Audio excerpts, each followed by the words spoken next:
She's also known as the 5 o'clock baby. Most of you have watched her grow to be the beautiful young lady she is today. Some of you know about William Michael.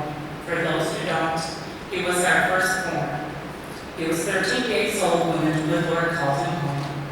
Even though his time was short, he was sent to us for a reason. He saved our neighbor's life, Eleanor. She had found out she had terminal cancer, so she decided not to do any treatments. She was tired and she wanted to be with her husband Edward. A couple of weeks later, we had told her I was pregnant. The doctors had told her she had about 6 months to live. She told Mike she wanted to be here to see the baby, so when she did die, she would be able to tell Mike's parents all about their grandchild. She went for regular checkups to see how her treatments were working. She was always told the same thing: "You're doing a little bit better." She went for one about a week before William was born. And then a couple of days before he was born, she was told that cancer was gone. She asked the doctors how that happened. They had no answer for her. All they could say is, "We know on your last checkup you were still terminal, and that your cancer was not curable." William Michael was born on July 3rd, 1997, and was brought home on July 16th, 1997. As a mother, I was heartbroken. This was a parent's worst nightmare. It was my faith that helped me realize that God had chosen Michael and me to be a part of Eleanor's miracle. She was not meant to die. She was 81 when she was diagnosed and lived another 7 years before she joined Edward. The cancer had never come back. On July 15, 2000, God blessed us with Danielle. She made parenting easy. She was a good baby. It was a little iffy during the terrible freeze. She did get to a point that when she did something wrong, she would put herself in the timeout corner. I would ask what she did, and she'd just say, "Don't worry about it, Mom. I took care of it." I never did figure out what she did. And then there would be times when she would ring me the phone and ask me to call Auntie. I'd get my sister on the phone and hand it to Danielle, and she'd be, "Hi, Auntie, please come get me. I need a break." My sister would show up a few minutes later.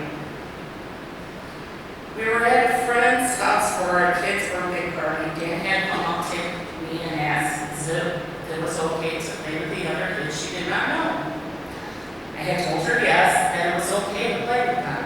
As she ran off, this lady approached me and said that I was wrong for letting her go play with the other kids.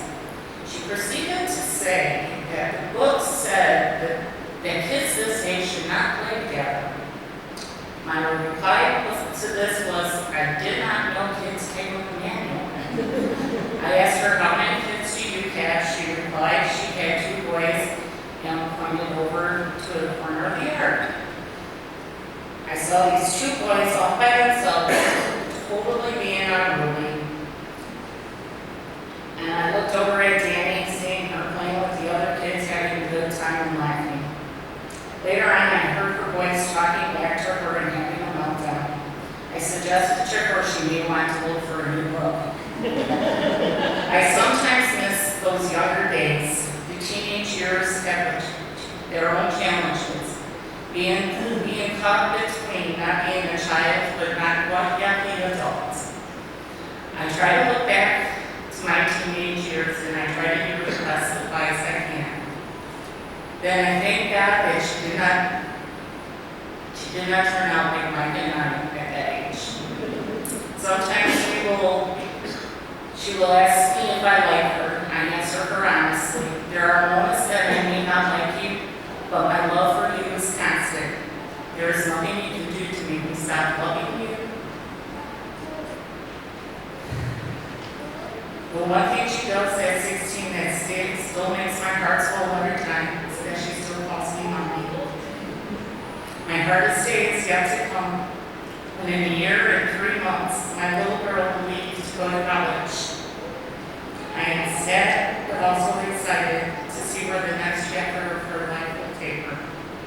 If I have one complaint, it would be that the time we had together went by too fast. I often tell new parents, don't blink, before you know it, they're off to college. My husband and I have had several people tell us what a wonderful job we have done with Danny. For my part, I could not have done the job I did without the examples of the women I watched growing up. My grandma, my mom, my sister-in-laws, my wonderful aunts, and my godmother, and the wonderful support of my husband. I think we made a good team. Danny learned quickly that we communicate. She would try to play the "Daddy said I could go if you said it was okay" game. I told her it didn't fly. I used to play that game. The meaning of being a mother is virtually endless. A mother is a protector, a disciplinarian, and a friend. A mother is a selfless, loving human who sacrifices many of their wants and needs for the wants and needs of their children. Being a mother is perhaps the hardest, most rewarding job a woman will ever experience. We also know that no matter what they say or what they do, being a mother means you will love them unconditionally. Happy Mother's Day to all the women who have touched a child's life. May God bless each and every one of you. Thank you.